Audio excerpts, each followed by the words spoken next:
আমি তো কালকে বারবার সেদিনে বললাম যে ভাই হচ্ছে যে এটা ইচ্ছা করেছে মশলা কিন্তু আলাদা মুরগির কিন্তু আলাদা ওইভাবে মুরগির বাজেট করা বললে যে না মাংসের কথা আমি তো বারবার মেম্বারকে কথাটা বলতে না এখানে বেশি করে দিছে না তাহলে কি কম শর্ট পড়ার কথা ভাই 1 লিটার তেল লাগবে তো তেল আনতে লিলি তো পেঁয়াজ কয় কেজি পেঁয়াজ 1 কেজি আর রসুন আদা 1 পোয়া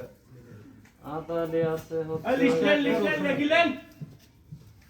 দেখিলেন রসুন 1 পোয়া মরিচ পেঁয়াজ দেওয়া হবে মশলা 20 গ্রাম দেবেন ওই যে ছোট দানা নেলাস এই তিনটে চাবিটা আর 29 পয়সা নাকি